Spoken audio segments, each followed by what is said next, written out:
Okay, so you need the oil filter cap in order for you to loosen this up.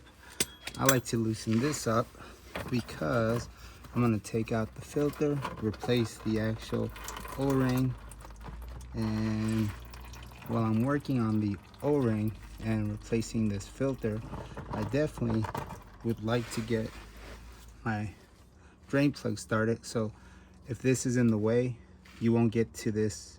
So first, get this filter out, and then I can take this to my bench, work on it.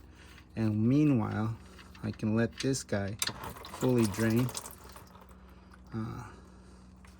Make sure you take out this crush washer. So the only thing you need for this oil change, you're gonna need 0W20. You're gonna need a 04152 YZZ A6, also known as the A6 oil filter. Inside that, you're gonna have a fresh new oil filter. You'll be able to put that in there, either from the front or the rear. They made it mechanic proof, so either way fits. You put in your new cartridge, just like so. Inside the A6, you will also have an O-ring. You'll be able to pinch this O-ring, just like so. I run my thumb upwards, and then my other thumb across, bringing that all the way up. Bring that O-ring all the way up. Be able to take it out very last second to get ready to put that in there. Once you put it in there, my gloves are pretty lubed up. All you're gonna do is the same thing. Start on one side with my thumb and my index finger on the top here. All I'm gonna do is run it all the way across. Bring it back, thumb and index on both sides, and then just push it all the way down till this little area right here. Here's where you're just gonna wanna run it all the way through. Make sure it sits nice and snug. Now this is ready to get installed. Don't forget your brand new crush washer. It only took me a couple minutes to get this ready.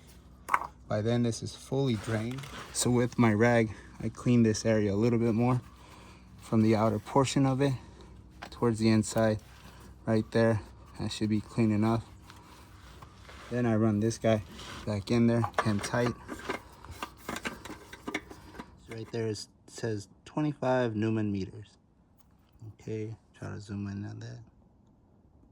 So you want to get this at 25 Newman meters.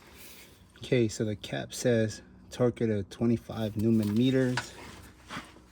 All I gotta do is pull, turns. There you go, it's in the green.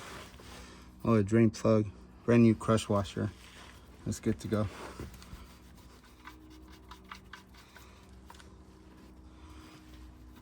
So I'll go into the foot-pounds. Just go straight into 30. And then set that to my engine oil drain plug. Put it in there, and then follow these lights. There we go. And it got set at 30.3 foot-pounds. Don't over torque this, because definitely you'll strip out the threads on the inside. But yeah, this is good to go. This is torqued as well. So very last thing I want to do is I want to measure out 4 quarts, and I start off at 12 ounces. As long as I'm in between the actual hash marks, I'm good. I don't want to underfill. I have below the actual hash marks or over the hash marks. Next, you're just going to add the oil. Make sure that the oil goes in and that no small particulates make their way inside the engine itself. The engine oil fill cap, just clean it up, wipe it down, make sure it's tight, and put back in there.